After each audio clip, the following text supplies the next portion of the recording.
اب ان کو پڑ گئے ہیں ہاتھ پاؤں، تو اب یہ کہہ رہے ہیں سکوت اختیار کرے۔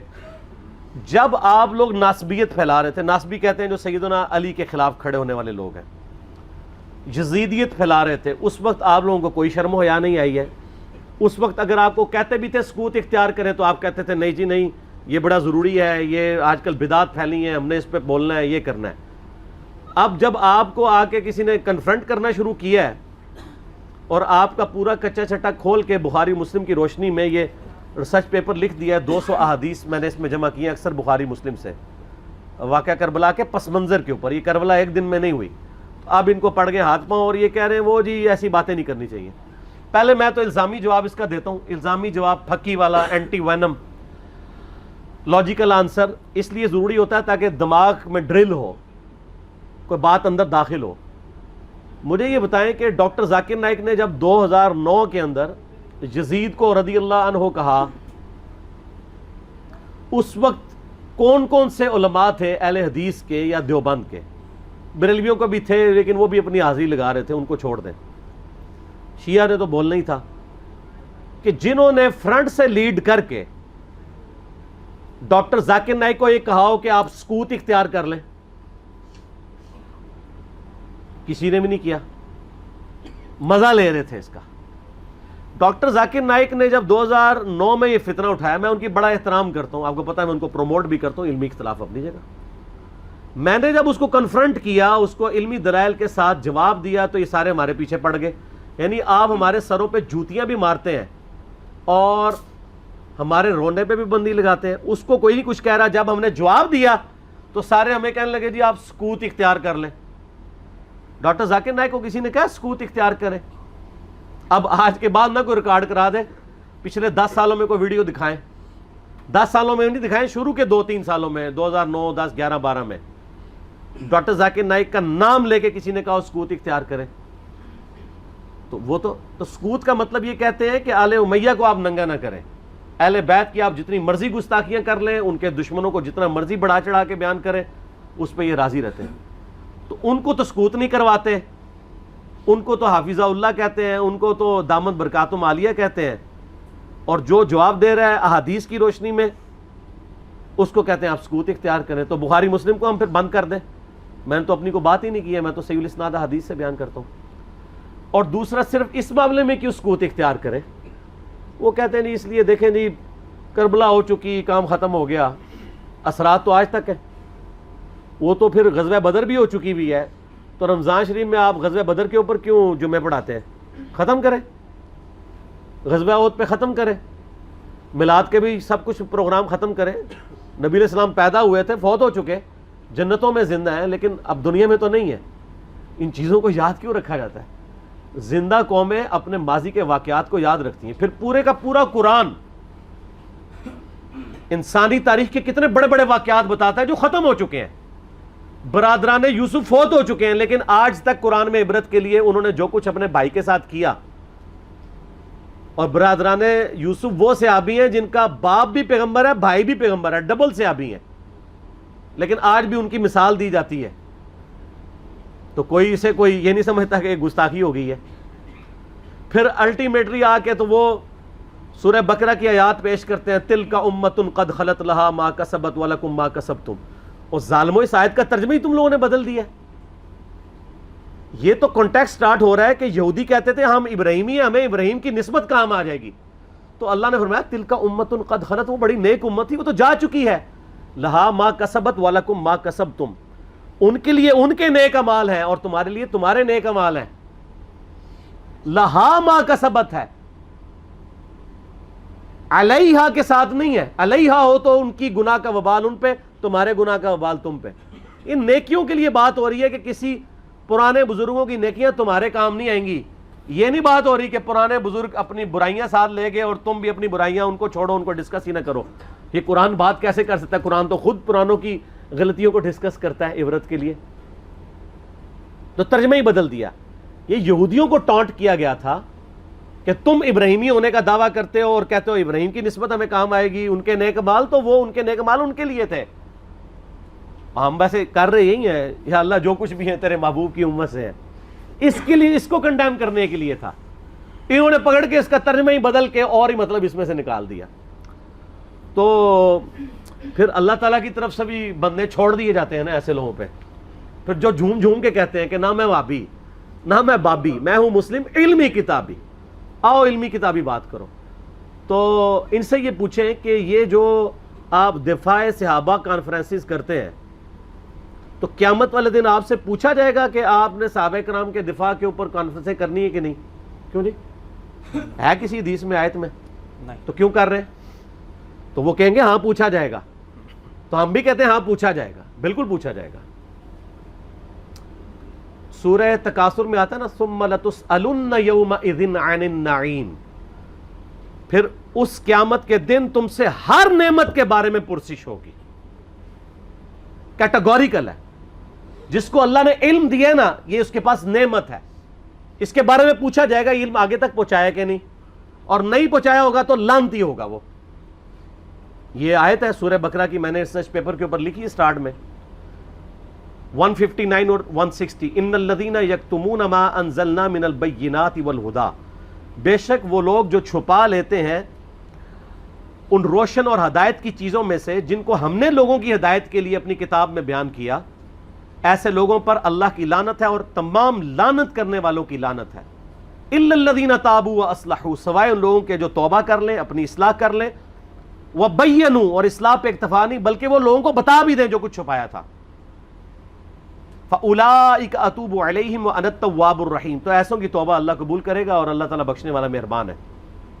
اس کو سپورٹیو ایک حدیث بھی میں نے لکھی ہے، ترمذی میں، سنن ابی داؤد میں، سنن ابن ماجہ میں ہے کہ نبی علیہ السلام نے فرمایا جس شخص سے علم کی بات پوچھی گئی اور وہ اسے معلوم تھی اور اس کے باوجود اس نے چھپا لی تو ایسے لوگوں کو قیامت والے دن آگ کی لگام دی جائے گی. تو یہ بڑا کریٹیکل ایشو ہے. علم اللہ کی نعمت ہے آپ کے پاس، اس کی قدر کے لوگوں کو صحیح بات بتائیں تو پوچھا جائے گا.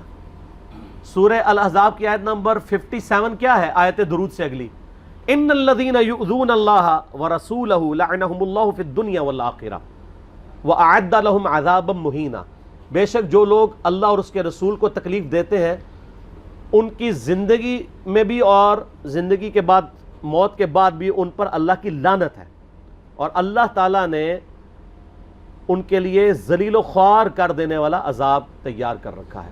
وَلِعَوْذُ بِاللَّهِ تَعَالَى اللہم اجرنا من النار. تو جو اللہ اور اس کے رسول کو اذیت دے رہے ہیں ان سے پوچھا نہیں جائے گا.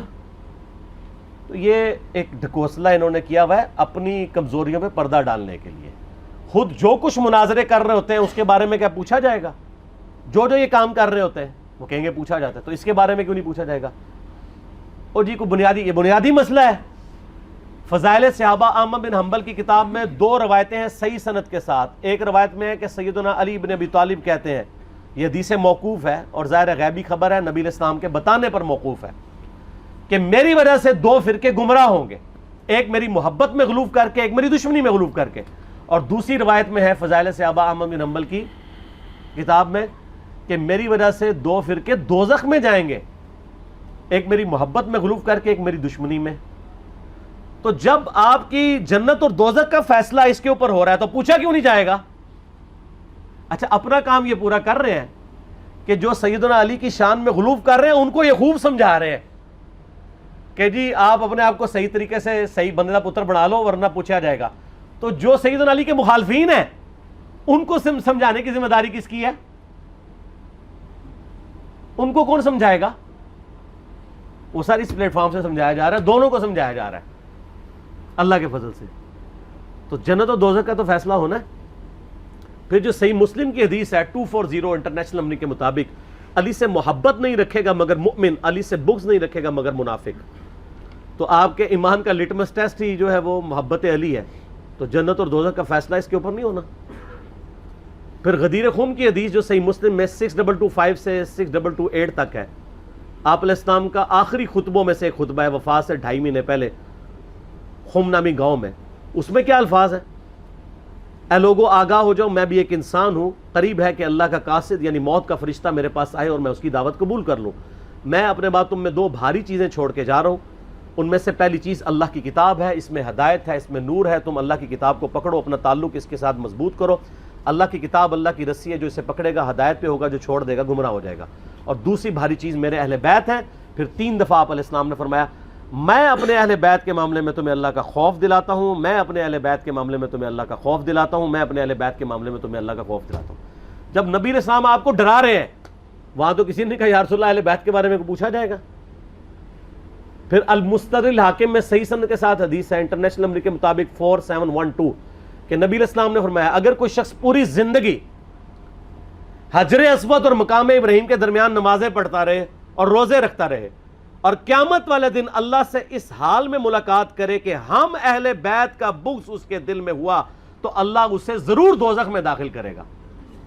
اگر اہل بیت کا بغض نمازوں کے باوجود, اور عام نمازیں نہیں, حجر اسود اور مقام ابراہیم کے درمیان اور روزے رکھنے کے باوجود آپ کو دوزخ میں لے جا سکتا ہے, تو کیوں نہیں پوچھا جائے گا؟ ایک کہانیاں بند کرو.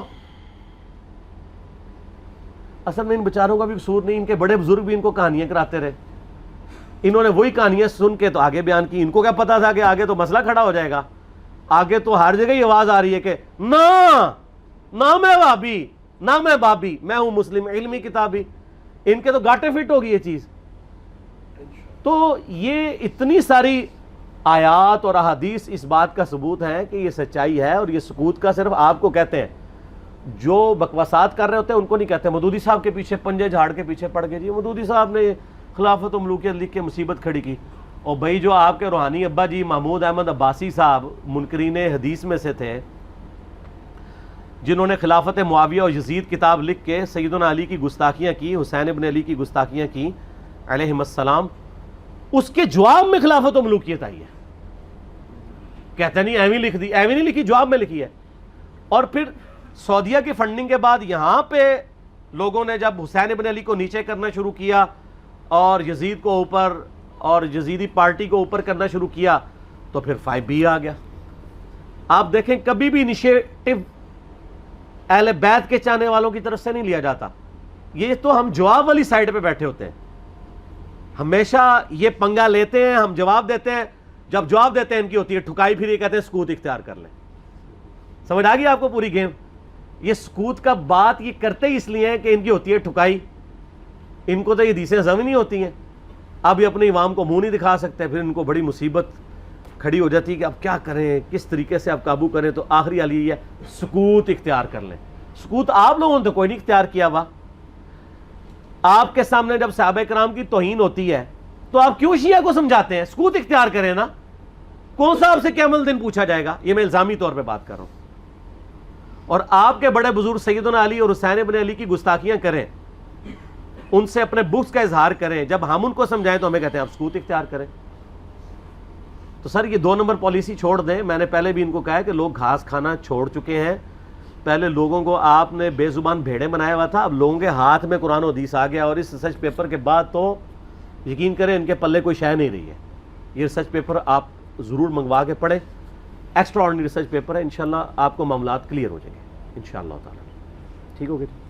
اس کے ضمن میں بس ایک چھوٹی سی بات یہ ہے کہ آج کا دور آپ کو پتہ ہے, میڈیا, اخبارات اور ریڈیو کا دور ہے. اگر آپ سے کہا جائے کہ کسی ایک واقعے سے متعلق, کیونکہ آپ اس کے بارے میں ایک کلیئر سٹینڈ رکھتے ہیں, تو اگر کسی واقعے کے متعلق آپ سے یہ پوچھا جائے کہ آپ اس کو فلاں واقعہ یہ ہوا آپ نے سنا, اور آپ سے پوچھا جائے کہ آپ فلاں شخص کو قاتل گرداننے کے لیے تیار ہیں, جبکہ یہ واقعہ کربلا 1400 سال پہلے ہوئی ہے, تاریخ بھی غلط ملت ہے, مکس ہے, سچ ہے, جھوٹ ہے, اس کے باوجود آپ کوئی کلیئر کٹ سٹینڈ اور حتمی رائے لے سکتے ہیں کہ فلاں شخص مجرم تھا؟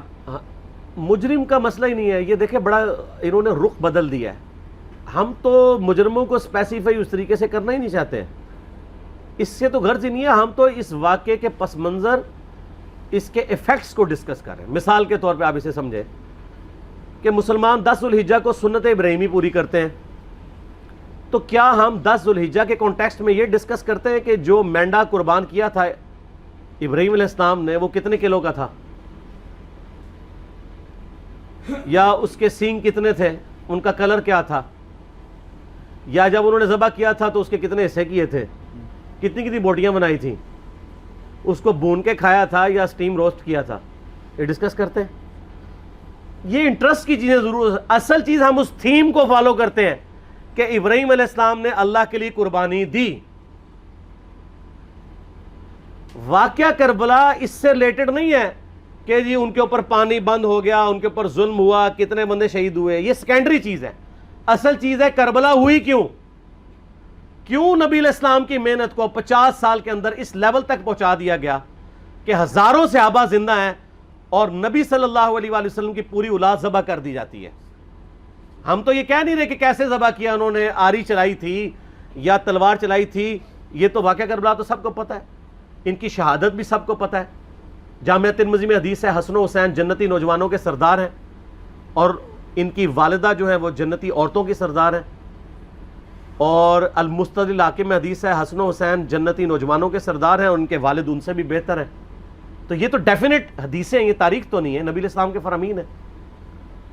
تو ان کی موجودگی میں ان کے ساتھ یہ کچھ کیا جائے تو ہم نٹی گریٹیز میں نہیں پڑھتے، ہم اس تھیم کے اوپر کہ یہ کون سی چیز تھی جس نے خلافت راشدہ کو ملوکیت میں بدل دیا، ہم اس تھیم کے اوپر بات کرتے ہیں. ہم کہتے ہیں چھوڑ دیں، بندے ہندے چھوڑیں. الٹیمیٹلی کیا نکلا ہے، کس کی وجہ سے ہوا ہے، وہ تو احادیث کی کتابوں میں موجود ہے. ہم کب کہہ رہے ہیں خفیہ کیمرے لگا گئے جی کس نے گولی پہلا تیر کس نے چلایا، یہ وہ ہم تو بتا رہے کس کے دور حکومت میں ہوا اور ان کا اپنا کردار کیا تھا، اس کو کس طریقے سے لا کے تخت پہ بٹھایا گیا. وہ ساری کی ساری چیزیں تو سامنے ہیں، وہ تاریخ کی کتابیں نہیں ہیں، حدیث کی کتابیں ہیں. اگر آپ کہتے ہیں کہ بخاری مسلم سے ہم نے صرف رفع الیدین کی حدیثیں لینی ہیں یا ایمانیات کی حدیثیں لینی ہیں اور باقی جو بخاری اور مسلم میں آل امیہ کی بدماشیوں کو ننگا کیا گیا ہے وہ ہم نے نہیں لینی ہے، تو سر پھر آپ اپنے آپ کو کلیئر کٹ، پھر ہم آپ سے واقعہ کربلا نہیں ڈسکس کریں گے، حجیت حدیث میں بات کریں گے. آپ کو اپنے آپ کو منکرین حدیث کہنا پڑے گا. یہ آپ اسکروٹنگ کیسے کریں گے؟ اس سے بڑی بات مجھے یہ بتائیں کہ عظمت صحابہ بڑی چیز ہے یا عظمت محمد رسول اللہ صلی اللہ علیہ وآلہ وسلم؟ تو بریلوی یہی تو رونا رو رہے ہیں، وہ کہہ رہے ہیں جی قرآن میں تھوڑی آیات ہیں. آپ پھر مڑ مڑ کے پڑھتے ہیں قل انما انا بشر مثلکم، اس میں تو نبی علیہ السلام کی تنقیص ہو رہی ہے. تو ہم ان کو کیا کہتے ہیں کہ تنقیص مقصد نہیں، نعوذ باللہ، نہ ہو رہی ہے. آپ افضل البشر ہیں لیکن آپ کی سپیشیز بشر ہے، یہ ہم اپنا عقیدہ سمجھتے ہیں، وہ اس کو تنقیص شمار کرتے ہیں. تو پھر اس وقت آپ بھی بریلویوں کی بات مان کے تو یہ آیات پڑھنا چھوڑ دیا کریں نا. آپ کہتے ہیں نہیں آیات ہے کیوں نہ بیان کریں، تو ہم بھی کہتے ہیں احادیث ہے کیوں نہ بیان کریں کہ صحیح بخاری میں حدیث ہے 2812 عمار کو ایک باغی جماعت قتل کرے گی، وہ جماعت دوزخ کی طرف بلا رہی ہوگی اور عمار ان کو اللہ اور جنت کی طرف بلا رہا ہوگا. اب اس کے نرغے میں جو آتا ہے وہ آئے، میں اپنے نبی سے ٹکر لے لوں آپ لوگوں کے منہ کا خیال رکھتے ہوئے کہ میں نبی علیہ السلام کو کہوں کہ آپ نے کیوں ایسی بات کر دی کہ مولا علی کے مخالفین کو آپ نے دوزخ کی طرف بلانے والی جماعت کہہ دیا. تو لیں آپ ٹکر، جائیں سیدھا دوزخ میں اور تھوڑی جرت کریں. آپ یہ کہا کریں کہ اے اللہ، اپنے لیے کہا کریں کہ اللہ تعالیٰ آپ کا حشر یزید اور یزید کے آباء و اجداد کے ساتھ کرے اور اس کی اولاد کے ساتھ. ہم کہتے ہیں کہ اللہ تعالیٰ ہمارا حشر جو ہے وہ مولا حسن حسین، مولا علی علیہم السلام اجمعین اور اہل بیت کے ساتھ کرے، آمین. اور آپ میں تو اتنی جرت نہیں آپ یہ بات بھی کر سکیں کیونکہ ان کو پتہ ہے. تو نبی علیہ السلام کی احادیث کو بیان کرنے کو یہ سمجھتے ہیں کہ جی اس سے مصیبت کھڑی ہو جائے گی، تو اپنے آپ کو منکرین حدیث ڈکلیئر کریں. پھر حجیت حدیث کا مقدمہ ڈسکس ہوگا، پھر کربلا نہیں ڈسکس ہوگی. اور یہ ٹی وی پہ بھی آ کے مولوی بیٹھے ہوتے ہیں، سنیوں کے بھی شیعوں کے بھی، مڑ مڑ کے جی وہ یزید نے یہ کر دیا. وہ یزید نے کیا کیا ہے یار؟ وہ تو سسٹم کا نمائندہ بن کے آیا جو پیچھے سے خراب تھا. یزید کو لے کے بیٹھے ہیں، یزید یزید یزید یزید. بھائی پیچھے سے معاملہ خراب ہوا ہوا ہے. اگر نہیں یقین آتا تو یہ بخاری مسلم کی میں نے آلموسٹ 200 سے زیادہ احادیث مین سٹریم کی کتابوں سے اکثر بخاری مسلم سے جمع کیے، پڑھیں. اور سر میں نے تو ان کو چیلنج دیا ہے، یہ حدیثیں پڑھ کے نا اپنے ممبروں سے صرف ان حدیثوں کی تشریح اپنی پبلک کے سامنے کر دیں.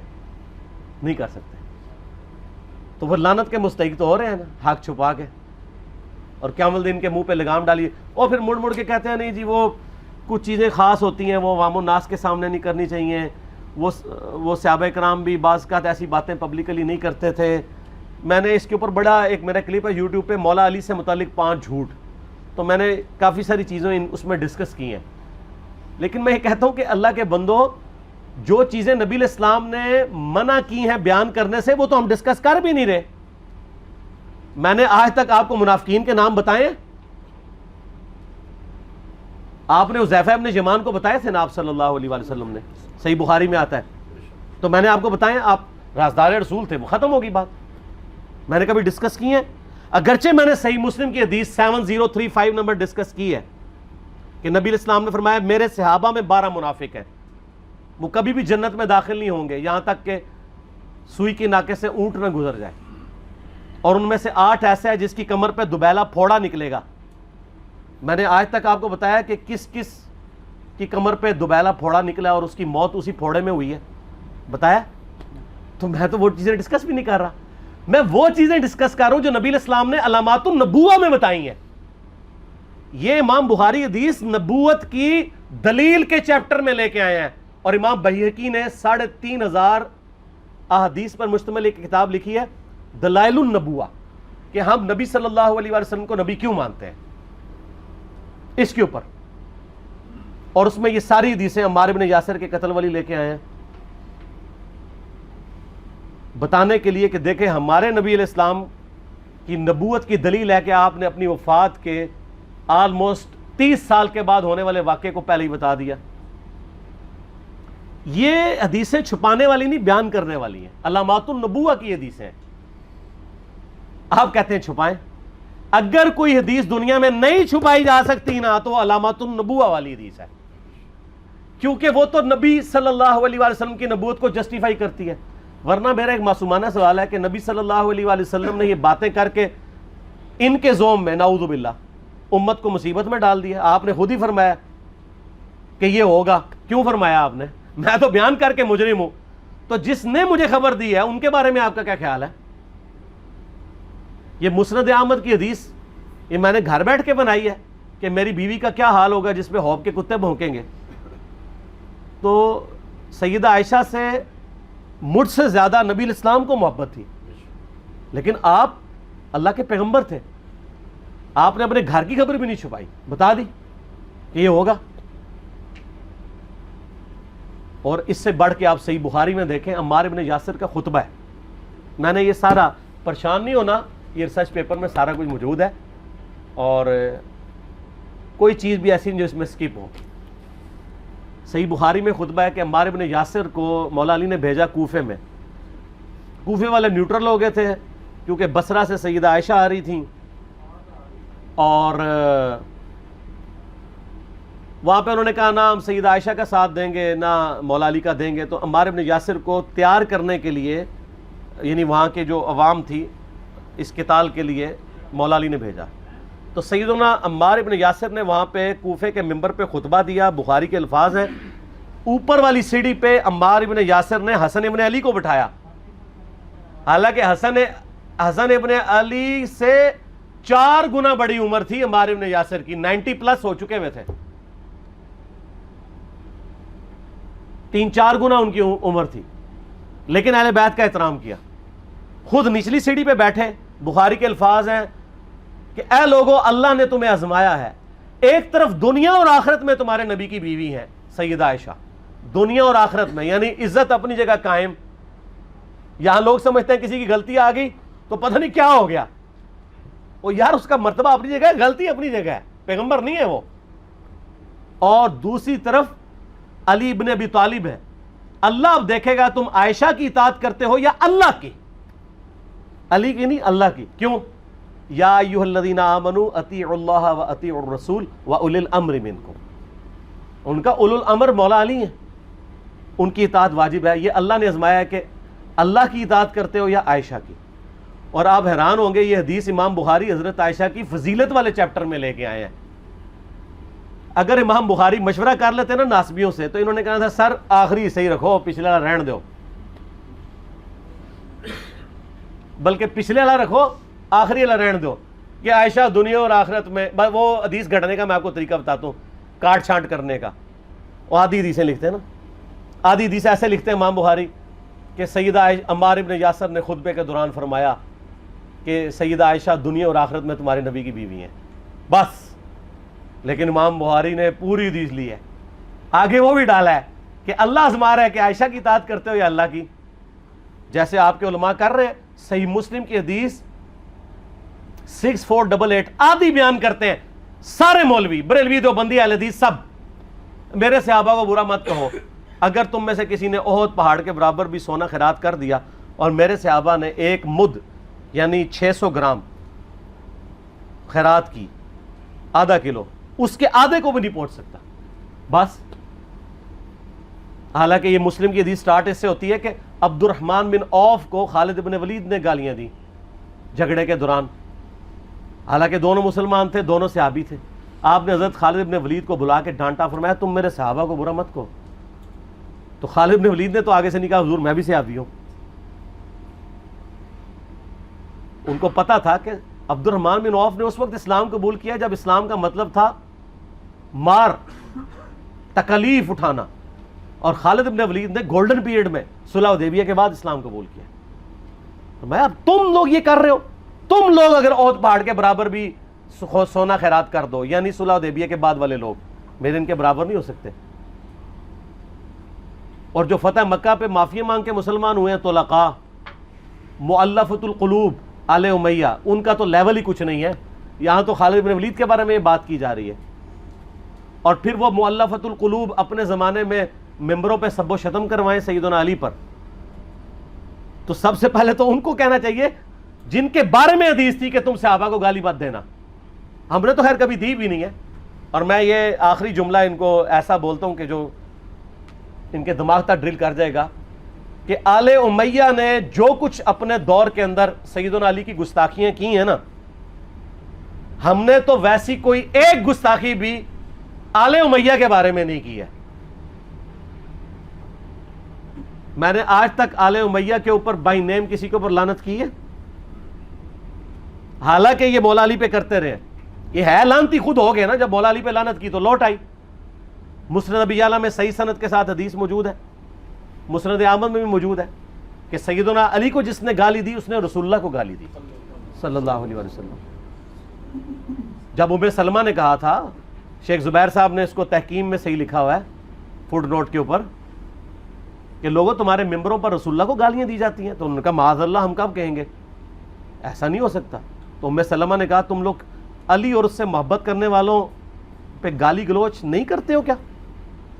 جبکہ میں نبی کی بیوی کہتی ہوں کہ سب سے زیادہ رسول اللہ سے محبت، سیدنا علی سے محبت نبی صلی اللہ علیہ وآلہ وسلم کرتے تھے. لہٰذا جب یہ تم کہتے ہو نا علی پر لعنت، علی سے محبت کرنے والوں پہ لعنت، تو یہ لعنت تو تم نبی علیہ السلام تک لے کے جا رہے ہو نعوذ باللہ، کیونکہ علی سے محبت کرنے والا پہلے نمبر پہ نبی صلی اللہ علیہ وآلہ وسلم ہے. اور پھر کہتے ہیں سب کا مطلب تنقید ہے. اور نہ، پرانیاں گلاں، پرانے بابے، پرانے بزرگ، جھوٹے ہو. صحیح مسلم کھولو 6229 غدیر خم سے اگلی حدیث، لعن اللہ ابا التراب کے الفاظ ہیں، مٹی والے ابن ابی طالب پر لعنت، یہ الفاظ موجود ہیں. سب کا ترجمہ لعنت ہی ہے، تنقید نہیں ہے. اچھا پھر میرا معصومانہ سوال ہے کہ اس کا مطلب ہے صحابہ پہ تنقید کرنا اچھا کام ہے؟ کہیں گے نہیں. تو بتاؤ یہ برا کام کون کرتا تھا؟ شیعہ کا ابا کون ہے؟ رافضیوں کا ابا کون ہے؟ آل امیہ. تو لہذا شیعہ نو میں کہنا کہ تسی شیخین کے اوپر بکواس اور تبرہ کرنے کی بجائے نا آپ لوگوں کو حقائق بتائیں کہ ٹوٹی کمند کہاں. یہ سب مجرمین آل امیہ ہے. اور یہ آل امیہ اور بنو ہاشم کی لڑائیاں نبی علیہ السلام کی بعثت سے پہلے چل رہی تھی، صدیوں سے چل رہی تھی. وہ تو پھر اللہ نے بنو ہاشم کو نبوت کے لیے چنا تو ان کو یہ پھر جیلسی ہضم نہیں ہوئی، وہ چیز آگے چلتی رہی. خیر چھوڑ دیں، ایک تلخ ٹاپک ہے. صلاۃ بر محمد و آل محمد، اللہم صلی علی محمد و علی آل محمد. ٹھیک ہوگا.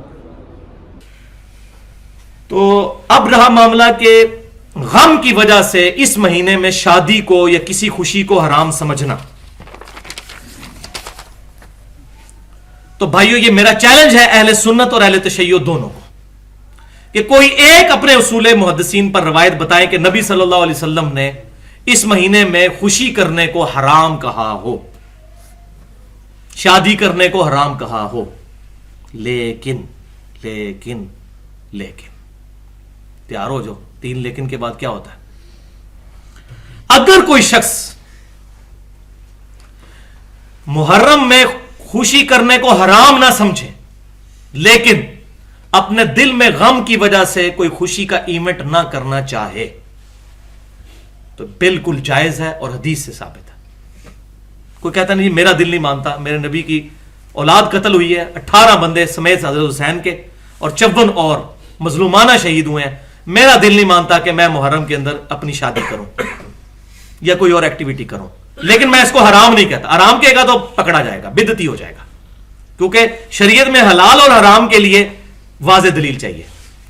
نبی صلی اللہ علیہ وسلم نے شہد اپنے اوپر حرام کیا تھا سورہ تحریم میں, تو اللہ تعالیٰ نے منع فرمایا کہ حرام کیوں کرتے ہیں. اگر حضور ویسے کہتے ہیں نا میں نے نہیں شہد استعمال کرنا, ٹھیک ہے, بخاری مسلم میں موجود ہے, آپ صلی اللہ علیہ وسلم کے سامنے گوہ کا گوشت لا کر رکھا گیا, صحابہ کرام سے آپ نے کہا کہ یہ میرے علاقے کی غذا نہیں, میں نہیں کھاتا لیکن تمہیں منع نہیں کرتا, تو آپ نے نہیں کھائی, صحابہ نے سامنے کھائی, آپ نے پسند نہیں فرمایا اس کو. تو یہ پسند ناپسند ذاتی ہو سکتی ہے, لیکن آپ نے یہ نہیں کہا کہ میں اپنے اوپر حرام کرتا ہوں. یہ فرق ذرا سمجھیے گا. یہ میں مولویوں والے جو بریک مسئلے ہیں وہ کلیئر کر رہا ہوں تاکہ بعد میں کوئی بیچ میں سے یہ نا چھوٹی چھوٹی باتیں نکال کے تو فتویٰ بازی نہ کرے. یہ انشاءاللہ تعالیٰ یہ ایسی ایسی پھکیاں ہیں اور ایسے لاجیکل جواب ہیں کہ انشاءاللہ یہ تمام وسوسے سیٹل ہوتے چلے جائیں گے.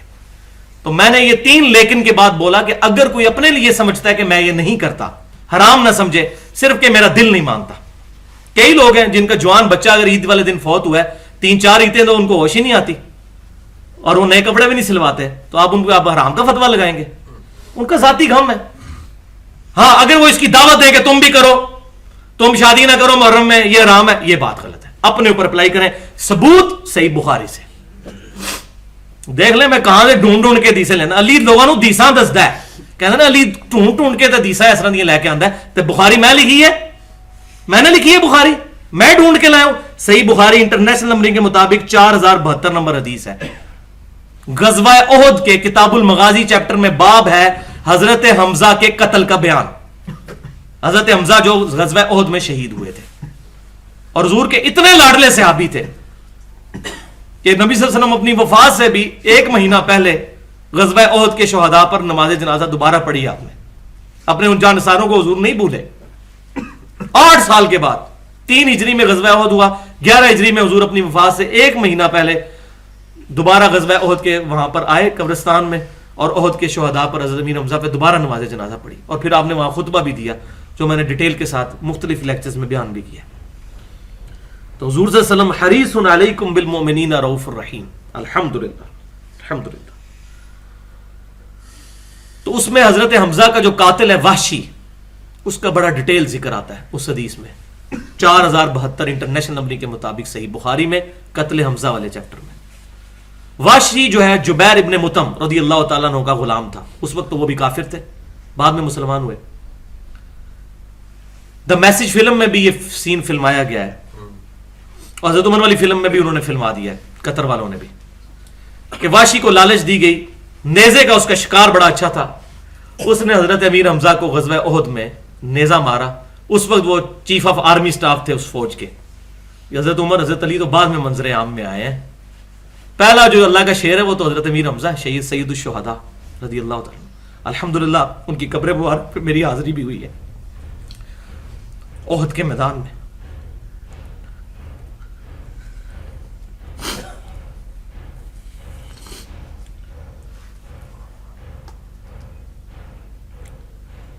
تو وحشی نے حضرت حمزہ کو شہید کیا. تو جب اسلام مکہ فتح ہو گیا تو وحشی بھاگ کے طائف چلا گیا.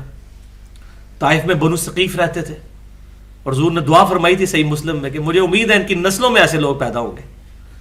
اور دیکھ لیں بنو ثقیف سے ہی عبید اللہ جو مختار ثقفی بھی بنو ثقیف سے ہے, اور محمد بن قاسم بھی بنو ثقیف سے ہے. اسلام پہنچ گیا وہاں تک. اور حجاج ابن یوسف بھی ہے, وہ حضور نے کہا تھا ظالم شخص بھی پیدا ہوگا. تو جب وہاں پہ اسلام پہنچا تو وحشی پھر اب سوچنے لگا میں کہاں بھاگ کر جاؤں. تو اس نے لوگوں سے بات کی کہ حضور سے میری سفارش کریں, میں اسلام قبول کرنے کی. ڈر کے اسلام قبول کیا, ڈر کے. لیکن رضی اللہ تعالیٰ عنہ, ہم رافضی نہیں ہیں, ہم ان کی جوتیوں کے خاک کے برابر بھی نہیں حضرت وحشی کے. حبشی تھے. حضور صلی اللہ علیہ وسلم کے سامنے جو ہے سفارش کر کے پیش کیا گیا. یہ پوری میں کوئی سٹوری نہیں سنا رہا, یہ بخاری کی حدیث ہے, پوری چل رہی ہے, 4072. حضور صلی اللہ علیہ وسلم نے کہا کہ واشی تیرا اسلام قبول, لیکن ایک کام کر, تو مجھے اپنی شکل نہ دکھایا کر, مجھے اپنا چچا یاد آتا ہے. یار صحابی, اور حضور کہہ رہے ہیں مجھے شکل نہیں اپنی دکھانی. وہ نبی جو اپنے امتیوں سے اتنی محبت کرتا ہے, لیکن چچا کا غم اتنا تازہ ہے کہ کہہ رہے ہیں کہ تو نے آنا مجھے اپنی شکل نہیں دکھا دی. ٹھیک ہے تیرا اسلام قبول, لیکن میرے سامنے نہ آیا کر. اب مجھے بتائیں, حضرت حمزہ سے تو زیادہ ہی محبت تھی حضور کو حضرت حسین سے. حضرت حسین کے قاتلین اور یزید کی شان میں 10 محرم کو جمعے پڑھانے والے ناسبی غدیر خم کو بلا چکے ہیں. بس ان کو غدیر خم سنایا کریں صحیح مسلم کی کہ تم نے قرآن کو بھی چھوڑ دیا ہے, اہل بیت کو بھی چھوڑ دیا ہے, ایسے بدبخت ہو تم, غدیر خم کو بلا چکے ہو. افتؤمنون ببعض الکتاب وتکفرون ببعض. غدیر خم کے پہلا حصہ لے لیا جی, قرآن کے مطابق چلتے ہیں, اور اہل بیت کو چھوڑ دیا. یہودیوں والا عمل یہ, کتاب کے کچھ حصے کو ماننا کچھ کو نہ ماننا. پھر کہتے ہیں یہ کون سی اتنی اہم چیزیں, اہم چیزیں نہیں تو حضور نے کیوں کتاب اللہ کے ساتھ غدیر خم پہ ذکر کیا اہل بیت کا؟ یہ میرا نبی اس کو اہم کر کے گیا. تمہارے کسی مولوی کے سرٹیفکیٹ کی اور سعودی عرب کے کسی ملوکیت کے کسی مولوی اس تنخواہوں پہ پلنے والے مولوی کے سرٹیفکیٹ کی ضرورت نہیں ہے ہمیں. ہم نبی صلی اللہ علیہ وسلم کے ماننے والے ہیں, کتاب و سنت کے ماننے والے ہیں, الحمدللہ. تو لیکن یہ ساری چیزیں اگر کسی کو دکھ ہے وہ ٹھیک ہے, لیکن افسوس تابوت نکالے جاتے ہیں, تعزیے نکالے جاتے ہیں, گھوڑے, اور یہ حضرت حسین کا ذوالجناح بھی نہیں ہے, گھوڑوں کے نیچے سے گزرا جاتا ہے, معاذ اللہ. زنجیر زنی ہوتی ہے. محرم کے مہینے میں تو ہتھیار ویسے ہی چلانا کافروں کے خلاف بھی حرام ہے, کیونکہ حرمت والا مہینہ ہے, اور حضرت حسین کے خلاف ان کی سنت پہ پھر عمل ہو رہا ہے. اور کسی یزید کو پکڑ کے ذبح کرنے کی بجائے اپنے آپ کو مارا جا رہا ہوتا ہے, اپنے جسم کو زخمی کیا جا رہا ہوتا ہے. ہونا تو چاہیے اس دن 8-10 ہزار یزید بھی قتل ہوں, تاکہ ہمیں بھی خوشی ہو کہ یہ جو ملوکیت کے جو پنجے ہم پر گڑے ہوئے ہیں, یہ بدماش سیاستدانوں کے, یہ بھی ذرا جان چھوٹے. یہ میں صرف طنز کے طور پر کہہ رہا ہوں, ورنہ قانون کو ہاتھ میں نہیں لینا چاہیے. لیکن ایسا نہیں ہو رہا, دین بدنام ہو رہا ہے. اور نیشنل جغرافک والوں نے پکڑ کے وہ فلم بھی بنا دی ہوئی ہے, ٹیبو. وہ پوری دنیا کے جو مذاہب میں جو لوگ عجیب عجیب حرکتیں کرتے ہیں نا, وہ سارا کوئی حضرت عیسیٰ علیہ السلام کی سولی والے واقعے کو یاد کرنے کے لیے کوئی سلیپ پہ چڑھ رہا ہے تو وہ کیل ٹھوک کے, تو ہر سال وہ چڑھتے ہیں, وہ دکھاتے ہیں جناب اپنے جسم پہ نشان باندھے, زنجیر زنی, بالکل سیم یہی چیزیں جو اہل تشیع, تو مجھے کہتے ہوئے شرم آتی, رافضیوں کے ہاں آ چکی ہیں.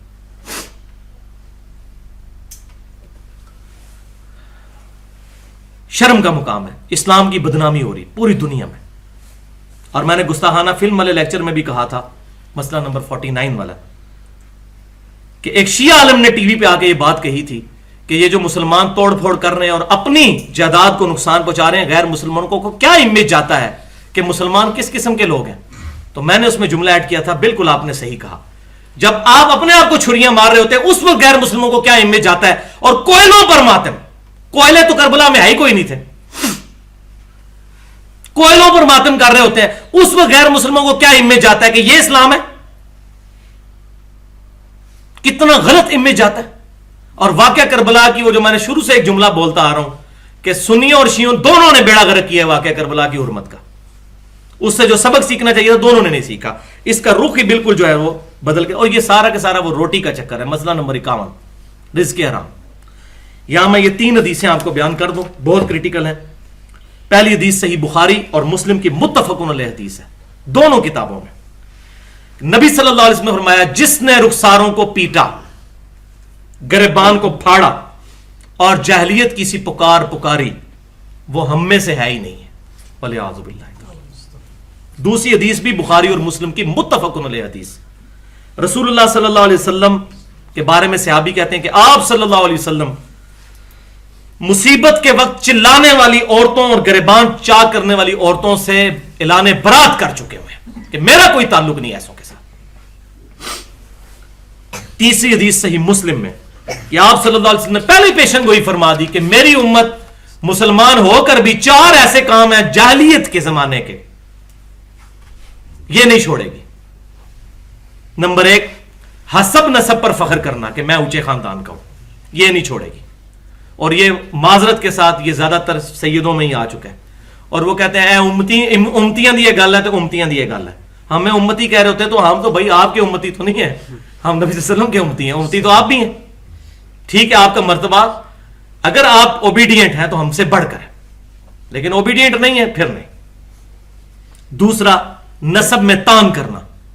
ہمارے پنجاب میں تو بہت زیادہ رائج ہے. اے نائیاں نہ منڈا ہے تو اے لوہارا نہ منڈا ہے, نسب میں تان کرنا کسی کے. نمبر 3, ستاروں کے ذریعے بارش طلب کرنا. یہ تو اب ٹی وی پہ آ رہا ہے, وہ ستارہ دیکھنے والے حساب کتاب لانے والے لوگوں کو بلایا ہوتا ہے, اور وہ جناب جو ہے وہ قرآن کی آیات پڑھ کے اس کا مطلب جو ہے وہ قرآن سورہ شورا میں جو آیت ہے کہ جو تمہیں مصیبت پہنچتی ہے فَبِمَا كَسَبَتْ أَيْدِيكُمْ, یہ تمہارے ہاتھوں کی کمائی ہے کہ تم نے برے کرتوت کیے تو اللہ کی طرف سے عذاب آیا تم پہ. تو کہتا ہے یہ دیکھیں ہاتھوں کی کمائی ہے, یہ لکیروں کا ذکر ہے قرآن میں. یہ دیکھیں یہ جاہلوں کا حال, قرآن سے لکیریں ثابت کر رہے ہیں. اعلیٰ اس میں رہ جائیے تمہاری لکیروں کی وجہ سے, یہ نہیں ہے تمہارے ہاتھوں کی کمائی, یہ تو محاورہ ہے عرب کا. اور چوتھی چیز آپ صلی اللہ علیہ وسلم فرمایا نوحہ کرنا. یہ 4 جاہلیت کے کام میری امت کبھی نہیں چھوڑے گی. اور فرمایا نوحہ کرنے والی عورت, اسی صحیح مسلم کی حدیث میں, اگر توبہ کے بغیر مر گئی تو قیامت والے دن گندک کی قمیض اور خارش کی چادر اس پر ڈال دی جائے گی. وَلِعَوْذُ بِاللَّهِ تَعَالَى. اور یہ نہ سمجھیے گا کہ یہ صرف سنیوں کے ہاں حدیثیں ہیں, اہل تشیع کے ہاں اس سے بھی سخت حدیثیں ہیں. ابھی ٹائم نہیں ورنہ میں وہ بیان کر دیتا. وہاں تو تقریباً یہ ماتم اور یہ تمام کرنا کفر کے قریب ہے. اہل سنت کی سے زیادہ سخت حدیثیں اہل تشیع کے ہاں ملتی ہیں ماتم اور ان چیزوں کے خلاف. لیکن مسئلہ وہی ہے کہ سنی 95% بخاری اور مسلم کے طریقے پہ نماز نہیں پڑھ رہے, سوائے چند بچارے اہل حدیثوں کے 95% نہیں پڑھ رہے. تو کیونکہ بخاری مسلم پڑھی نہیں ہوئی انہوں نے. اسی طریقے سے اہل تشیع کے ہاں بھی انہوں نے اپنی کتابیں پڑھی کوئی نہیں ہوئی ہے. یہ تو ایران کی ریولوشن کے بعد آپ کچھ ترجمے کتابوں کے ہونے شروع ہیں, ورنہ تو ان میں تو زیادہ یہ جو بات مشہور ہے کہ قرآن حدیث ڈائریکٹ نہ پڑھو گمراہ ہو جاؤ گے. اہل تشیع کے ہاں تو قرآن پڑھنے کی اجازت ہی نہیں ہے ترجمے کے ساتھ. اس طرح بین کیا مولوی نے قرآن کو, ادھر بھی کیا ہوا ہے. وَلِعَوْذُ بِاللَّهِ تَعَالَى. تو یہاں پر میں وہ بات بھی تلخ کر دوں جو پہلے بھی کافی دفعہ کر چکا ہوں کہ جو جلسے جلوس ہو رہے ہیں نا بھائیوں, جلوس روڈز بلاک کر کے, ٹریفک کو بلاک کر کے, یہ جو انڈیا پاکستان کا گندا کلچر کہ جب تک ہم روڈ پہ نہیں آئیں گے ہمارا پروٹیسٹ ریکارڈ نہیں ہوگا, 8-10 مریض نہ مر جائیں جب تک جو ہے ایمبولینس کے اندر ٹریفک کے پھنس جانے کے. یہ مذاق نہیں ہے, ہم نے خود دیکھا ہے یہ چیزیں. کئی دفعہ تو عورتوں کی ڈلیوریاں جو ہے نا وہ رکشوں کے اندر یہ پاکستان میں ہو چکی ہیں, خبریں آ چکی ہیں صرف ٹریفک کے بلاک ہونے کی وجہ سے. کوئی اجازت نہیں ہونی چاہیے, نہ بریلویوں کو اجازت ہو 12 ربیع الاول کا جلوس نکالنے کی اوپنلی سڑک پہ. میں یہ نہیں کہہ رہا سرمنی منانے کی, وہ بات الگ ہے. نہ یہ ابھی جس طرح چند خوارج نے 1 محرم پہ حضرت عمر فاروق رضی اللہ تعالیٰ کا دن منایا ہے, ٹھیک ہے, اور 12 ربیع الاول کو وہ بدعت کہتے ہیں. 1 محرم منایا ہے شیعوں کے بغض کی وجہ سے, یا شیعہ 10 محرم کے اوپر یہ جو کچھ کر رہے ہیں. کنٹرول انوائرمنٹ میں کسی گراؤنڈ میں اجازت دیں, اپنا پروٹیسٹ ریکارڈ کریں, جو مجلس کرنی ہے یا کوئی پروگرام کرنا ہے کسی مکتبہ فکر. اہل حدیثوں کو بھی کوئی اجازت نہ دی جائے کہ یہ جو ہے وہ حرمت رسول ریلیاں اور یہ جو یکجہتی کشمیر ریلیاں یہ جو گورنمنٹ نکلواتی ہے ایجنسیوں کے لوگ یہ کہ آپ نکالیں, یہ کام بالکل اجازت نہیں ہونی چاہیے. سڑکوں پہ کسی کو یہ تماشا کرنے کی کوئی اجازت نہیں ہونی چاہیے. کنٹرول انوائرمنٹ میں وہ بھائی خود کا حملہ آور جو ہے وہ حملہ کرے گا, فوجی مار جاتا ہے تو اس کی تو نسلیں سنور جاتی ہیں, نسلیں, اتنا پیسہ ملتا ہے. لیکن عام آدمی جب سڑک پہ مرتا ہے نا اس کے بچے بھوکے مر جاتے ہیں, ایک کمانے والا ہوتا ہے. تو فوجیوں کو تو پھر بھی پیسے مل جانے ہیں مرنے کے, مویا 1.25 لاکھ دا جس کو کہتے ہیں, زندہ لاکھ دا تے مویا 1.25 لاکھ. آپ کو کسی نے کچھ نہیں دینا, غریب عوام مر رہی ہے اور وہ دشمن ان چیزوں سے فائدہ اٹھا رہا ہے. کوئی اجازت نہیں ہونی چاہیے. اور یہ کوئی اسلام کی طرف سے obligation تو ہے نہیں کہ آپ نے ضروری ہے جلسے جلوس کرنے ہیں, یہ آپ نے خود سے چیزیں ایڈ کی ہیں. تو اس طرح کی جو ایکٹیویٹیز, میں ان کو بدعت نہیں کہتا, بدعت نہیں کہتا, میں زیادہ کہتا ہوں ثابت نہیں ہے. اور میں خود کرنے کا اس طریقے سے مینج فارم میں قائل نہیں ہوں. ہاں کوئی اس طریقے سے کبھی کبھار اس طرح کے موقع کے اوپر کتاب و سنت کی لوگوں کو تعلیم دے صحیح انٹائن, وہ تو جائز ہے. یہ اجتہادی مسئلہ ہے, فتویٰ بازی ہم کسی پر نہیں کرتے. یہاں پر میں 3 دلائل ذکر کر دوں, اسی میں میری انشاءاللہ گفتگو اب کنکلوڈ ہونی ہے کہ اہل تشیع جو ماتم کے اوپر دلیل دیتے ہیں, اس کے بغیر تو یہ نامکمل ہے بات. وہ کہیں گے جی ہمارے دلائل تو ذکر ہی نہیں کیے. تو جب تک اس کا ذکر نہ کیا جائے اور آپ حیران ہوں گے کہ کس طریقے سے دھوکہ بازی دی جاتی ہے علماء کی طرف سے. عوام بیچاری معصوم ہے اس معاملے میں. پہلی دلیل دیتے ہیں جناب قرآن پاک سے ماتم کی. آپ حیران ہوں گے قرآن میں ماتم کہاں سے آ گیا. یہ دیکھ سنیں آپ, سورہ الذاریات آیت نمبر 29 کہ سیدنا ابراہیم علیہ السلام کو فرشتوں نے بشارت دی سیدنا اسحاق کی کہ آپ کی یہ جو بوڑھی بانجھ بیوی ہے 80 پلس جس کی عمر ہو چکی ہے حضرت سارہ, ان کے گھر اولاد ہوگی حضرت اسحاق علیہ السلام. اس کا ذکر آیا سورہ الذاریات میں آیت نمبر 29. تو جب انہوں نے یہ خوشخبری سنی تو اس میں الفاظ ہیں فسکت وجہہا, تو انہوں نے اپنا چہرہ پیٹا, اور ساتھ وہ ساری گفتگو کہ میں بانجھ ہوں, اور وہ پریشان ہو گئی. بانجھ ہوں میں تو کسی کو منہ دکھانے کے قابل نہیں رہوں گی. اس بوڑھی عورت میں, یہاں بھی ہمارے معاشرے میں 50 پلس کسی کے گھر بچہ پیدا ہو جائے لوگ اللہ دیتا کہنا شروع کر دیتے ہیں اس کو. تو 80 سال کی جو عورت ہے اس کے گھر, تو انہوں نے جو ہے نا, یہ بعض لوگ کہتے ہیں حیرانگی سے, حیرانگی نہیں ہے, عربی ڈکشنری میں الفاظ, بعض مولوی ہمارے اہل سنت کے اس کا ترجمہ بھی چینج کرنے کی کوشش کرتے ہیں, لیکن ترجمے سب نے صحیح کیے ہوئے ہیں. ترجمے میں وہ کہتے ہیں نہیں جی وہ ایسے ہاتھ رکھ لیا تھا. دیکھیں یہ فرقہ واریت کی لعنت ہے. حالانکہ فسکت آپ القاموس ڈکشنری اٹھائے اس میں ہوتا ہے پیٹنا, غم سے پیٹنا. تو انہوں نے چہرہ ایسے پیٹا, لیکن اس میں یہ نہیں کہ پیٹنا شروع کر دیا, بس ایک بار انہوں نے ایسے کیا. دیکھو شریعت کا حصہ بن گیا. یہ ان کا ذاتی عمل ہے, کسی پیغمبر کا بھی عمل نہیں, یہ پیغمبر کی بیوی کا عمل ہے. صحیح بھی ہو سکتا ہے, غلط بھی ہو سکتا ہے. اس کو دین کے طور پر اڈاپٹ کیا گیا. اس وقت ان کی حالت ہوئی, یہ بعض کا غم میں کسی بندے کے ساتھ ہو گیا, بعد میں کئی ایک معاملات صحابہ کے ساتھ بھی ہوئے ہیں وقتی طور پر, ان کی زبان سے کلمات نکل گئے ہیں, بعد میں جب توجہ دلائی گئی. اور پھر توجہ یہاں بھی اگلی آیت نہیں پڑھتے, فرشتوں نے کہا کہ یہ آپ جو کچھ کر رہی ہیں اللہ تبارک و تعالیٰ کی طرف سے یہ بشارت ہے, ٹینشن لینے کی ضرورت نہیں ہے. بس یہ اتنا سارا واقعہ, وہ کہتے ہیں پیٹا فسکت وجہہا, تو چہرہ پیٹا, یہ نہیں پیٹنا شروع کر دیا, بس ایک بار انہوں نے ایسے کیا. تو یہ کوئی شریعت کا حصہ نہیں بن جاتا. دوسری حدیث سیدنا اویس کرنی رحمت اللہ علیہ, جن کو صحیح مسلم میں نبی صلی اللہ علیہ وسلم کی حدیث ہے خیر التابعین من التابعین, تابعین میں سے سب سے بہترین شخص اویس نام کا ایک بندہ ہے, اگر تم اسے ملو تو اس سے دعا کروانا اپنے حق میں. یہ صحیح مسلم میں حدیث ہے. اویس کرنی تابعی تھے, اپنی والدہ کی خدمت کی وجہ سے حضور کی خدمت میں حاضر نہیں ہو سکے اس وقت, حالانکہ زندہ تھے لیکن آ نہیں سکے, اس لیے تابعی ہیں, صحابی نہیں.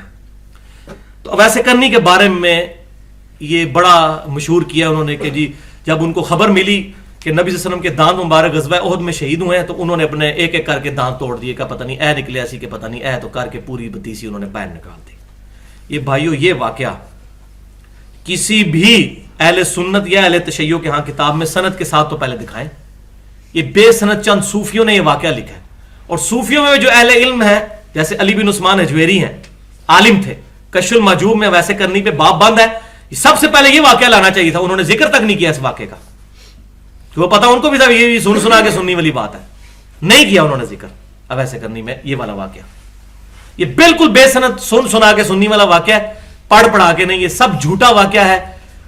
سیدنا ویسے کرنی رحمت اللہ علیہ تابعی ہیں, ہم مانتے ہیں, اور یہ وہی تابعی ہیں جو جنگ صفین میں مولا علی رضی اللہ تعالیٰ عنہ کی طرف سے حضرت معاویہ رضی اللہ تعالیٰ عنہ کے خلاف لڑتے ہوئے شہید ہوئے. حضرت علی کے پکے حامی تھے, حضرت علی کے ماننے والے تھے, جنگ صفین میں ان کی شہادت ہوئی. ہم مانتے ہیں ویسے کرنی کو, بہت نیک آدمی تھے, لیکن یہ واقعہ ان سے ثابت نہیں. لیکن پھر بھی اگر کسی کی تسلی نہ ہو تو آخری تسلی کس سے ہوتی ہے؟ فقی سے. منطق والا جواب, علم الکلام کا, اس کے بغیر تسلی نہیں ہوتی. اور وہ پھکی یہ ہے کہ بخاری اور مسلم کی متفق علیہ حدیث ہے کہ سہل بن سعد کہتے ہیں, اور سہل بن سعد جو ہیں وہ مولا علی کے بڑے ماننے والے تھے. یہ وہی صحابی ہیں جن کے بارے میں بخاری مسلم کی میں نے وہ حدیث بیان کی تھی کہ ان کو ممبر پہ بلا کے کہا گیا کہ علی پر لعنت کرو, مروان کی اولاد نے, بنو امیہ نے. بخاری مسلم فضائل علی کا چیپٹر کھول دیں. تو انہوں نے کہہ مارا, انہوں نے کہا کہ آپ کیا تو ابو تراب پہ لعنت. انہوں نے کہا ابو تراب نام پتہ ہی نہیں تمہیں کس نے رکھا ہوا ہے, یہ مولا علی تو بڑا خوش ہوتے تھے اس نام سے. پھر انہوں نے پورا واقعہ سنایا. ابو تراب یہ وہ ہیں بڑا محب, اور یہ شروع کے مسلمانوں میں سے ہیں, بدری صحابی ہیں, اس سے پہلے کے یعنی کہ شروع کے جو مسلمان ہیں مکی دور میں ان میں سے سہل بن سعد. اور یہ الحمدللہ یہ وہی صحابی ہیں جن سے بخاری میں حدیث ہے کہ حضور ہمیں حکم دیتے تھے ہم نماز میں دائیں ہاتھ بائیں زرہ پہ رکھیں ایسے. یہ سہل بن سعد وہ صحابی ہیں پکے محب اہل بیت. تو بنو امیہ ہی کے دور میں انہوں نے حدیث بیان کی. وہ مجھے سمجھ نہیں آتی تھی کہ یہ 7 قسمیں کیوں اٹھاتے ہیں. تو بعد میں پتا چلا نا کہ علی کے فضائل بیان کرنا جو ہے جرم سمجھا جاتا تھا. سہل بن سعد بخاری اور مسلم دونوں میں موجود ہے. غزوہ احد کا چیپٹر نکالیں. سہل بن سعد کہتے ہیں اللہ کی قسم میں جانتا ہوں کہ رسول اللہ کو جب زخم لگا اور آپ کے دانت شہید ہوئے تو کون تھا جو رسول اللہ کے زخم پر پانی ڈال رہا تھا اور کون تھا جو حضور کا زخم دھو رہا تھا. اللہ کی قسم علی مولا علی جو تھے وہ نبی صلی اللہ علیہ وسلم کا زخم مبارک دھو رہے تھے اور حضرت فاطمہ اس کو صاف کر رہی تھی اور خون رکتا نہیں تھا. تو حضرت فاطمہ نے ایک چٹائی جلا کر اس کی راکھ اس پہ رکھی تو خون رک گیا. مولا علی اور سیدہ فاطمہ کیونکہ کئی صحابہ اس جنگ میں بھاگ گئے تھے. وہ تو بالکل واضح ہے, صحیح بخاری میں موجود ہے. 12 بندے حضور کے ساتھ رہ گئے تھے. حضرت ابوبکر عمر ساتھ ہی تھے. یہ بھی جھوٹ شیعہ بولتے ہیں کہ وہ بھاگ گئے تھے, نہیں. حضرت عثمان بھاگے تھے, وہ بخاری میں موجود ہے. وہ قرآن پاک میں آ گیا ہم نے ان کو معاف کر دیا. وَلَقَدْ عَفَا عَنْكُمْ اللہ تمہیں بے شک معاف کر چکا. سورہ آل عمران. اب یہ 1400 سال بعد کسی کو حضرت عثمان غنی پر لان تان کر کے اپنی آخرت برباد نہیں کرنی چاہیے. حالات ہی ایسے بن گئے تھے اس وقت. لیکن مولا علی نبی صلی اللہ علیہ وسلم کے ساتھ زخم دھورے بخاری اور مسلم کے الفاظ ہیں. تو آپ مجھے بتائیں جس نے وہ دانت ٹوٹتے ہوئے دیکھے ہیں اور سیدہ فاطمہ جو مرم لگا رہی ہیں انہوں نے اپنے دانت کیوں نہیں توڑے؟ یہ ہے پھکی. کیا مولا علی سے بڑھ کر ویسے کرنی کو رسول اللہ سے محبت تھی؟ مولا علی کے غلاموں کے غلام ہیں حضرت ویسے کرنی, اور مرتبے میں تو آپ بات ہی نہ کریں, کوئی جوڑ ہی نہیں ہے. تو سیدنا علی جنہوں نے لائیو منظر دیکھا تھا حضور کے دانت ٹوٹنے کا, ان کو تو اسی ٹائم ایک پتھر لے کے اپنے دانت توڑ دے. تو کسی ضعیف سند سے بھی دکھا دیں, چلیں اس میں تو ہم صحیح سند مانتے ہی نہیں. ضعیف سند کیا, کو واقعی جھوٹا ہی واقعہ دکھا دیں کسی کتاب میں کہ سیدنا علی نے یا سیدہ فاطمہ نے اپنے دانت توڑے ہوں کہ ہاں حضور کے دانت ٹوٹے تھے تو ہم بھی اپنے دانت توڑ دیں, نکالیں. یہ ہے علمی جواب. تو ہم مولا علی کے ماننے والے حضرت ویسے کرنی سے کوئی ایسی بات ثابت نہیں, اور بالفرض اگر ثابت بھی ہوتی ہمارے لیے کوئی حجت نہیں ہے. ویسے تو ہے ہی جھوٹ ہے, کیونکہ سیدنا علی جنہوں نے وہ لائیو منظر دیکھا ہے معاذ اللہ, ان سے بڑھ کر محبت تھی کسی کو؟ جہاں اتنے بڑے بڑے صحابہ بھی جو ہے غزوہ احد میں دہشت کی وجہ سے بھاگ گئے اور سیدنا علی حضور کے ساتھ رہے. یہ بخاری مسلم کے الفاظ ہیں. اور حضور کے زخموں میں ظاہر ہے. اور اس میں ایک تلخ جملہ بولوں گا بھائیو, اولاد اولاد ہی ہوتی ہے. حضرت علی کو حضور نے بچوں کی طرح بچپن سے پالا. جو حضرت علی کی ایفیلیشن تھی نا حضور کے ساتھ, وہ کسی اور کی ہو بھی نہیں سکتی تھی. یہ نیچرل بات ہے. مجھے اپنے باپ کا جتنا درد ہو سکتا ہے نا, وہ خونی رشتے کے اعتبار سے بھی وہ ایک قریب. صحیح بخاری اٹھا کے دیکھ لیں, حضور صلی اللہ علیہ وسلم کے جسم مبارک پہ اوجڑی رکھ دی گئی ہے. ابن مسعود کہہ رہے ہیں ہم دیکھ رہے ہیں, لیکن کسی کی ہمت نہیں جا کے اوجڑی وہ اٹھائے. لوگوں نے جا کے حضرت فاطمہ کو بتایا. حضرت فاطمہ گھر سے آئیں اور انہوں نے نبی صلی اللہ علیہ وسلم کی گردن مبارک سے اوجڑی اتاری. اولاد اولاد ہی ہوتی ہے. حضرت علی اور حضرت فاطمہ والا سٹیٹس کسی کا بھی نہیں ہو سکتا. اسی لیے تو حضور کہتے تھے میں اہل بیت کے معاملے میں تمہیں اللہ سے ڈراتا ہوں. صحیح مسلم انٹرنیشنل نمبرنگ کے مطابق ایمان والے چیپٹر میں 240 نمبر حدیث ہے کہ علی سے محبت نہیں رکھے گا مگر مومن, علی سے بغض نہیں رکھے گا مگر منافق. محبت علی از دا لٹمس ٹیسٹ آف ایمان. علی کا نام سن کے کسی کا چہرہ بگڑ جائے پکا منافق ہے, چاہے دیوبندی ہو, بریلوی ہو, اہل حدیث ہو. کر لے رفع دین جتنے کرنے ہیں, پگڑیاں جتنی لمبی مرضی باندھ لے, اور آمین جتنی اونچی مرضی کہہ لے, اور نعرے ربیع الاول کے موقع پہ جتنے مرضی لگا لے, پکا منافق ہے اگر علی کا نام سن کے اس کے منہ کے اوپر, چہرے کے اوپر جو ہے وہ غصے کے آثار آ جاتے ہیں. ہم اہمی رونا رو رہے ہیں. حضور صلی اللہ علیہ وسلم خود بتا گئے ہیں کہ علی سے محبت نہیں رکھے گا مگر مومن, علی سے بغض نہیں رکھے گا مگر منافق. صحیح مسلم کتاب الایمان 240 نمبر حدیث. الحمدللہ. اور تیسری دلیل ان کی ہے مسند امام احمد میں سے. یہ بھائیو یہ ہمارے گلے میں پھنسی ہوئی روایت, اور یہ بھی غلام مصطفیٰ ظہیر صاحب اللہ تعالیٰ ان کو جزائے خیر دے, انہوں نے ایک ٹاپک لکھا تھا غم حسین کے نام سے السنہ رسالے میں. انہوں نے یہ روایت اس میں چھاپ دی اور ماشاءاللہ انہوں نے بڑا اچھا جواب دیا. ان کی علمی اعتبار سے میں قدر کرتا ہوں, باقی جو ان سے اختلاف وہ اپنی جگہ. تو یہ مسند امام احمد جلد 6 صفحہ 274 پر انٹرنیشنل نمبرنگ کے مطابق 26,391 نمبر روایت ہے. یہ شیعہ ذاکرین اہل سنت کے لوگوں کو گمراہ کرنے کے لیے روایت سنا رہے ہوتے ہیں کہ سب سے پہلے تو حضرت عائشہ نے ماتم کیا. حدیث صحیح ہے, میں بیان بھی کر دیتا ہوں. اور وہ بیان کرتے ہیں, یہ میں نے حوالہ دے دیا, یہ حدیث کہ نبی صلی اللہ علیہ وسلم کی جب وفات ہوئی تو سیدہ عائشہ کہتی ہیں کہ حضور کا سر مبارک میری گود میں تھا, اور یہ الفاظ تو بخاری میں بھی موجود ہے. اس کے بعد وہ کہتی ہیں میں نے آپ صلی اللہ علیہ وسلم کا سر اقدس سرہانے پر رکھا, کچھ اور عورتیں بھی آ گئیں, ان کے ساتھ میں نے بھی چہرہ اور اپنا سینہ پیٹنا شروع کر دیا, ایسے ایسے حضور کی وفات کے غم کی وجہ سے. وہ کہتے ہیں دیکھو اب عائشہ نے پیٹا ہے, حدیث بالکل صحیح ہے, یہ حدیث ضعیف نہیں ہے, حضرت عائشہ کا عمل ہے. تو پہلی بات تو یہ ہے بھائیوں کہ یہ حدیث ہی آدھی بیان کی جاتی ہے. اس حدیث میں وہ الفاظ موجود ہیں جو خود بخود سیدہ عائشہ کا رجوع اس میں ثابت کر دیں گے. وہ الفاظ کیا ہیں؟ وہ کہتی ہیں میری ناسمجھی اور کم عمری کا وبال تھا کہ جو یہ میں نے کیا. میری ناسمجھی اور کم عمری, عمر تو 18 سال ہی تھی نا, تو جذبات پہ میں قابو, چھوٹے بچے ہوتے ہیں جیسے, جذبات پہ قابو نہیں رہا, تو ان کا میری ناسمجھی تھی. ورنہ تو کہتی ہیں کہ میری ناسمجھی مطلب یہ میں نے بڑا اچھا کام کیا. تو یہ روایت نہیں بتاتے. یہاں بھی ہماری اکیڈمی میں بھی کچھ ایک شیعہ ذاکر آئے تھے آج سے 2 سال پہلے, تو روایت میں نے کہا بالکل ہے, لیکن تمہارے مولویوں نے بھی, جس طرح ہمارے مولوی ہمیں آدھی حدیثیں سناتے ہیں, تمہاروں کو بھی آدھی سنائی ہوئی ہے.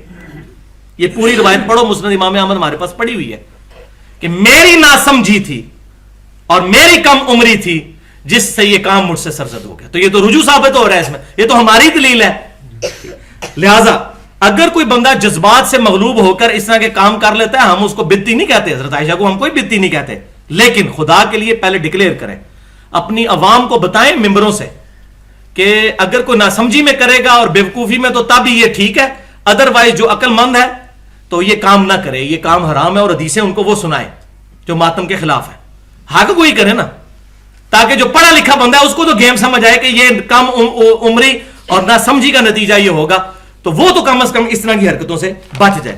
اور دوسرا جو ہے وہ جواب یہ ہے کہ سیدہ عائشہ رضی اللہ تعالی عنہا کا یہ جو عمل ہے, اس رجوع کے بعد میں نہیں سمجھتا کہ اس کو ایز اے حجت پیش کرنا چاہیے. اور میں اس میں یہ بھی کہنے کی جرت نہیں کرتا کہ حضرت عائشہ کی یہ ذاتی رائے ہے, کیونکہ میں سیلفی نہیں ہوں, میں سلفی ہوں. حضرت عائشہ ہمارے لیے بہت محترم ہے الحمدللہ, لیکن حدیث کے مقابلے پہ بات ٹکرائے گی تو ہم چھوڑ دیں گے, لیکن جب ٹکرائے گی, جہاں نہیں ٹکرائے گی نہیں چھوڑیں گے. لیکن الحمدللہ یہاں پر ان کا رجوع بھی ثابت ہے. اس دفعہ اب 5-7 منٹ کی گفتگو رہ گئی ہے, وہ پاکستانی 5-7 منٹ نہیں ہے, صحیح والے 5-7 منٹ, کیونکہ پہلے بھی 15 منٹ میں نے کہا زیادہ ہو گئے. کہ اس دفعہ میں نے انٹینشنلی جو ہے ٹی وی چینلز جو ہیں وہ دیکھے ہیں 8, 9, 10 محرم, کہ یہ ٹی وی پہ چل کیا رہا ہے واقعہ کربلا. واقعہ کربلا کوئی عام تو نہیں ہے, اور یہ بھی بڑی حیران کن بات ہے کہ دنیا میں سارے دن خوشی کے منائے جاتے ہیں, یہ واحد دن ہے جو غم کا دن منایا جا رہا ہوتا ہے. وہ جس طریقے سے, وہ تو میں نے اب پول کھول دی ہے کہ اس طریقے سے نہیں ہونا چاہیے. تو میں حیران ہوا کہ شیعہ یا سنی علماء جو ٹی وی پر آ رہے ہیں سوائے چاندے کے سارے یزید کو رو رہے ہیں, اور موجودہ جو یزید ہمارے اوپر بیٹھے ہوئے ہیں, ملوکیت, سعودی عرب میں بھی کوئی اسلامی نظام ہے, ملوکیت ہے. وہ ایک مر گیا ان کا بادشاہ, اپنے بچوں کو بنائی جا رہا ہے, وہ آگے تنخواہیں دے دے کے مولویوں کو ان سے کلوا رہے ہیں کہ یزید رحمت اللہ علیہ اور حسین باغی, وہ اصل میں اپنی کرسی بچانے کے لیے کام کروا رہے ہیں. کیونکہ یزید کو, ورنہ لوگ کہیں گے اگر یزید جو ہے وہ غلط تھا تو پھر آپ کیسے ٹھیک ہو, تو پھر پہلے یزید کو صحیح ثابت کرنا پڑے گا. یہ مسئلہ تو وہ مسئلہ 51 ہے, رزق حرام والا, پیٹ کا مسئلہ ہے. تو فکر حسین کے اوپر کوئی بات ہی نہیں کر رہا, الٹا صحابہ کرام علیہ رضوان کو ٹارگٹ کیا جاتا ہے, اور پتہ نہیں اس کو کہاں سے کہاں شیخین کے ساتھ جوڑا جاتا ہے. بنو امیہ کی غلطیوں کو شیخین کے ساتھ رضی اللہ تعالیٰ عنہما, ان کا تو کوئی تعلق ہی نہیں اس کے ساتھ. ان کے ساتھ تو ایکٹیو پارٹ کے طور پر سیدنا علی تمام حکومتوں میں رہے ہیں, ابو بکر, عمر, عثمان رضی اللہ عنہم اجمعین کے ساتھ الحمدللہ. تو اب ضرورت کیا ہے, یہ ہے میرا ایکسپرٹ اوپینین.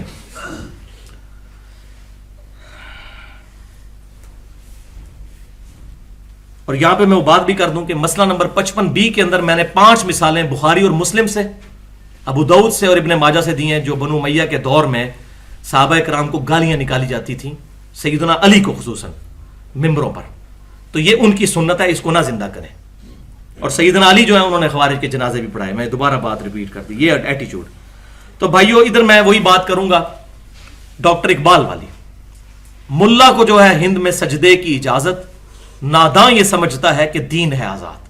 اس نے نمازوں روزوں کو ہی مکمل دین سمجھ لیا. یہ بھی دین ہے, لیکن مکمل دین یہ ہے کہ اللہ کی زمین پہ اللہ کا نظام آئے. نبی صلی اللہ علیہ وسلم نے اسلامی حکومت بنائی تھی, بعد میں خلافت راشدہ بھی الحمدللہ. اور پھر 30 سال کے بعد ہم ایسے محروم ہوئے کہ آج تک دوبارہ خلافت کا نظام نہیں آ سکا. اس کے لیے کوشش ہونی چاہیے. اور یہ یاد رکھیے فکر حسین مری نہیں ہے. فکر حسین ہر زمانے میں ایک نئی شخصیت کے ساتھ اٹھ کے سامنے آئی ہے. فکر حسین امام مالک رحمت اللہ علیہ کی شکل میں المتوفا 179 ہجری اس وقت سامنے آئی جبکہ وقت کے حکمرانوں نے مولویوں سے یہ فتویٰ لے لیا کہ جبری طلاق واقع ہو جاتی ہے اور اپنی مرضی سے لوگوں کی بیویوں کو طلاقیں دلوا کر جو ہے وہ شادیاں کرنی شروع کر دی. امام مالک نے کوڑے کھائے اس وقت, ان کے شولڈر تک توڑ دیے گئے, وہ ہاتھ نماز میں نہیں باندھ سکتے تھے, وہ ہاتھ چھوڑ کے اس لیے نماز پڑھتے تھے, ورنہ تو الموتا امام مالک میں پورا چیپٹر ہے کہ دائیں ہاتھ بائیں زرہ پہ رکھنا تمام نبیوں کی سنت ہے. اور امام بخاری جو یہ دائیں ہاتھ کو بائیں زرہ پہ حدیث جو لے کے آئے امام مالک سے لے کے آئے صحیح بخاری میں, تو مال کی ہاتھ چھوڑ کے نماز پڑھ رہے ہیں, وہی تقلید کی لعنت پڑ گئی. امام مالک کی تعلیمات چھوڑ دی, اب ان کے ہاتھ ٹوٹ کے وہ باندھ نہیں سکتے تھے, وہ کہتے ہیں وہ ہاتھ چھوڑ کے نماز. نبی صلی اللہ علیہ وسلم کو کوئی نہیں دیکھ رہا اور ان کی امام مالک کی اپنی حدیثوں کو بھی کوئی نہیں دیکھ رہا. الموتا امام مالک موجود ہے, امام حنیفہ رحمۃ اللہ علیہ کی تو کتاب ہی نہیں, ان کی طرف غلط چیزیں منسوخ کر دی, شولڈر توڑوائے. فکر حسین زندہ کی, پھر فکر حسین امام حنیفہ رحمۃ اللہ علیہ کی شکل میں سامنے آئی المتوفا 150 ہجری. اپنے دور میں سیدنا حسن کے پڑ پوتے نفس زکیہ رحمۃ اللہ علیہ کو انہوں نے فتویٰ دیا کہ ان جابر حکمرانوں کے خلاف خروج جائز ہے. پکڑ کے ان کو جیل میں ڈال دیا اور زہر کا پیالہ دے کے شہید کر دیا امام حنیفہ رحمۃ اللہ علیہ کو. فکر حسین انہوں نے بھی زندہ کی. پھر امام احمد بن حنبل رحمۃ اللہ علیہ المتوفا 241 ہجری, ان کے دور میں خلق قرآن کا مسئلہ معتزلہ نے اٹھایا. پھر فکر حسین انہوں نے زندہ کی, کھڑے ہو گئے سارے مولوی کمپرومائز کر کے, انہوں نے جو ہے مارے کھائیں. اور محدثین کہتے ہیں ایسی مارے تھی کہ اگر ہاتھی کو بھی پڑتی تو وہ بھی بات مان جاتا, لیکن انہوں نے کمپرومائز نہیں کیا الحمدللہ.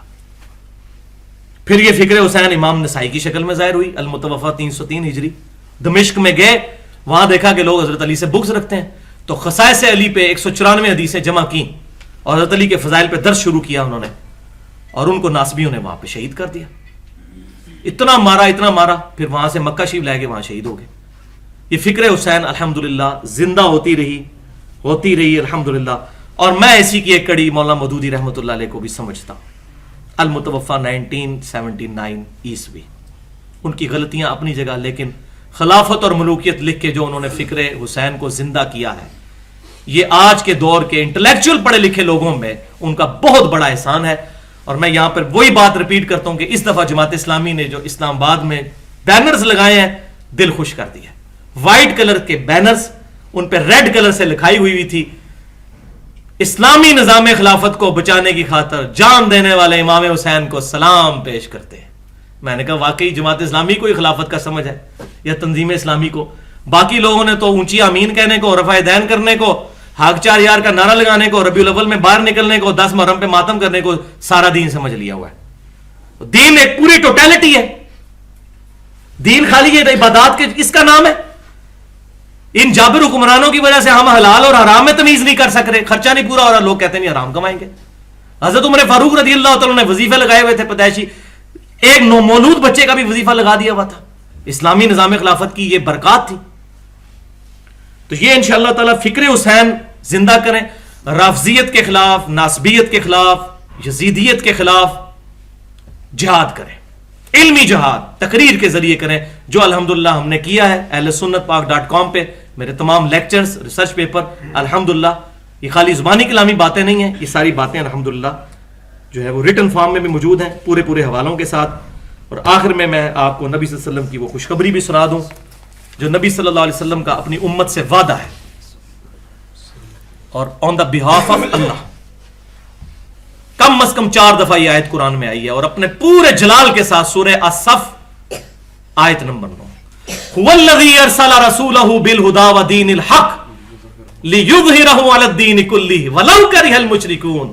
وہی اللہ ہے جس نے اپنے نبی کو الہدی, یہ قرآن, ہدی للناس ہدی للمتقین, اور دین حق کے ساتھ نازل فرمایا, بھیجا تاکہ اس دین کو تمام ادیان پر غالب کر دے, چاہے کافر اور مشرک اس کا برا مان جائیں.